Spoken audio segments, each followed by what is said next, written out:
Alright folks, as always, I'm going to do my personal opinion of the movie right under this week it's a bum review and Nostalgia Critic. And this week is obviously Transformers 3. What did I think of it? Well, of course, you can't talk about the second sequel unless you talk about what you thought of the other films. First Transformers, I liked. I did enjoy it. I thought it was good action, pretty funny. Dumbass characters, dumbass story, but I thought it was fun, and people don't like it. I totally get it. I'm not going to defend it. It's stupid, but I thought it was a lot of fun, too. The second one I didn't like, but I didn't hate as much as I think a lot of other people did. My biggest problem is that I really thought it was just repeating the first film again, and it was just kind of annoying. You got those twins that, would never shut up. And like an hour in the desert of just people shooting. So those are my problem. And now we got Transformers 3, and basically, in a lot of ways, it's the same problem as the second one. It's just doing the first movie again, except this time there's a major difference that you could argue makes it worse than the second. It's not annoying, it's boring. It's ungodly boring to me.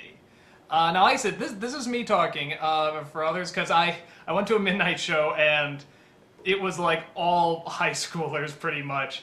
And sure enough, when the credits rolled at the end of it, went, whoa! I mean, they loved it, so there's definitely an audience out there for it still.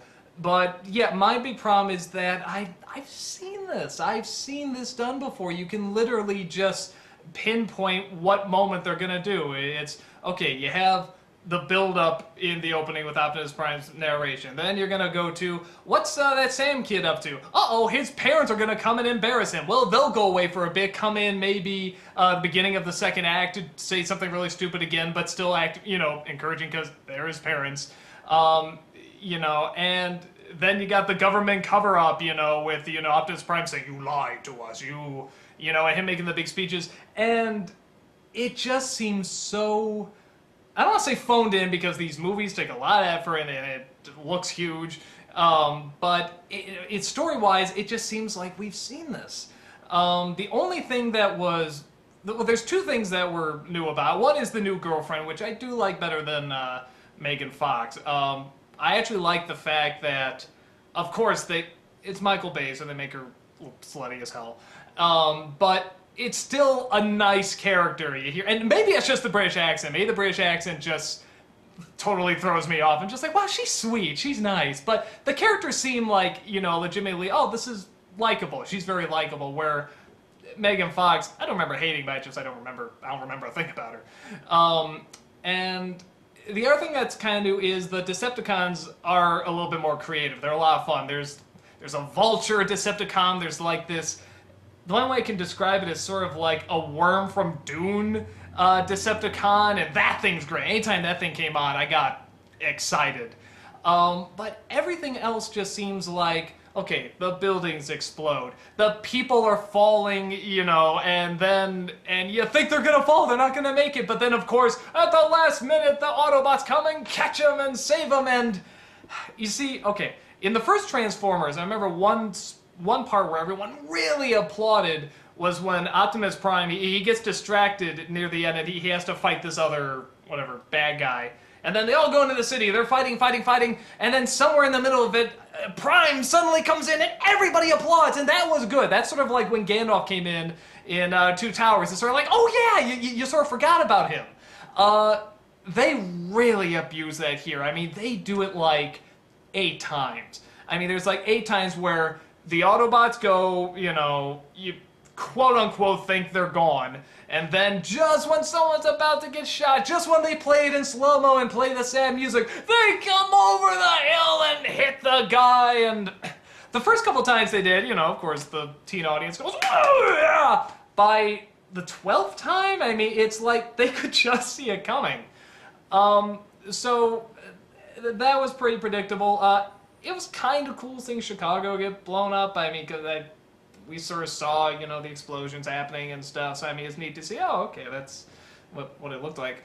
But nothing that spectacular. And I liked the action in the first Transformers. I thought the second one, again, just very, well, we saw that. And this one, it's, yeah, we're in the city again. And here's a good example of just how it's the exact same movie again. You know, what was the climax in the first one? It was the city. And what was the middle action scene? It was in the desert. Well, okay. The second movie, what was the climax? The desert. Okay, we saw that. Now this movie, what's the climax? The city. We saw that. And it floors me how these are aliens from space. I mean, these are machines that can turn into things. I mean, it just thinks, go into space and fight, you know, go to another country and fight, you know, Egypt. Oh, okay, it's still desert. You know, it's still sand flying up in the air. You know, it just seems like you could get a lot more creative with what you can do with these things. And like I said, with the Decepticons, they sort of do. You know, this vulture thing can sort of turn into, you know, almost like pictures, and it can mimics a lot of various things. That tapeworm, Transformer was pretty cool, and I loved watching that thing move. But aside from that, I just didn't see anything new. And another big disappointment is how, was it the Shia LaBeouf kid? I don't hate Shia LaBeouf, by the way, because I know he has like this big hate following. I'm one of the people, I don't hate him. You know, I don't think he's anything great, but I've got nothing against. I thought he was funny in the first one.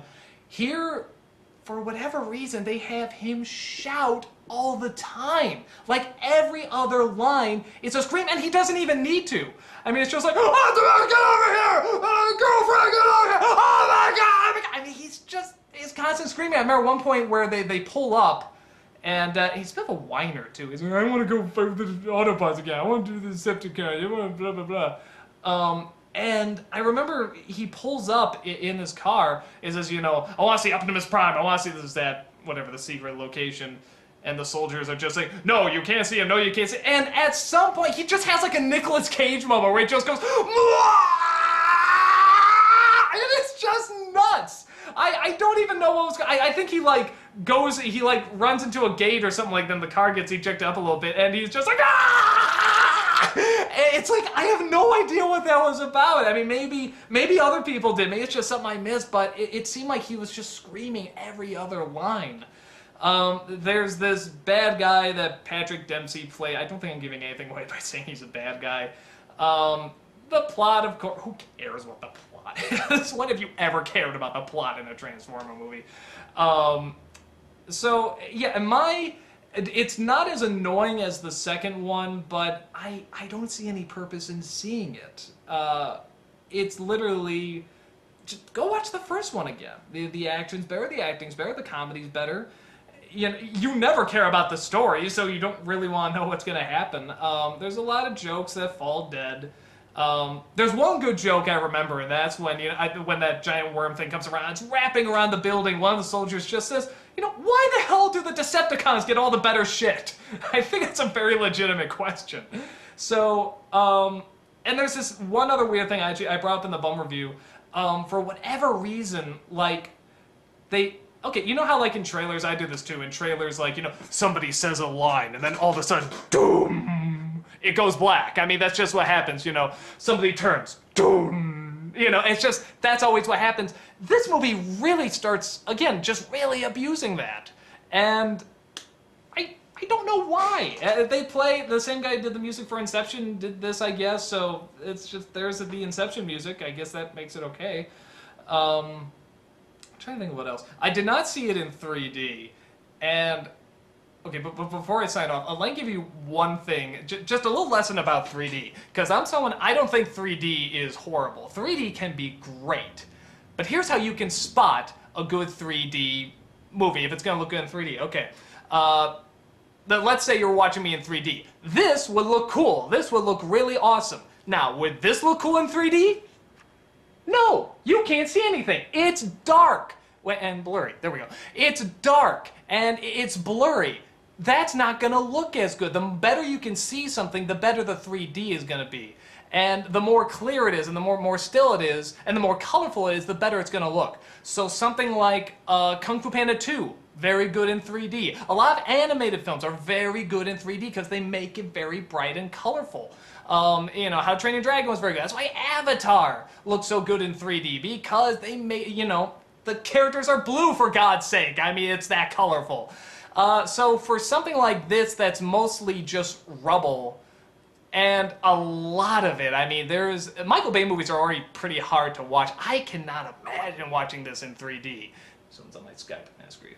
I can't imagine watching this in 3D or on IMAX, because it's hard enough just to watch it on the small screen half the time. So, but like I said, when I was done watching it, I mean, a lot of people were applauding, they were getting into it. So my guess is if you like Transformers 2, you'll probably like this okay. You know, and I know people are sort of split on the first one, like whether or not, you know, hey, was this fun or incredibly stupid? I think it's both. But no, I didn't enjoy watching it personally. I thought it was way too long as usual. I thought it's just rehashing the same stuff again. Not as annoying, but like I said, it was boring for me. And you couldn't argue that's a worse crime than being annoying. At least annoying makes an impact. So yeah, that's my 2 cents on it. You could like it, but didn't do much for me. So that's it, and I shall talk to you later.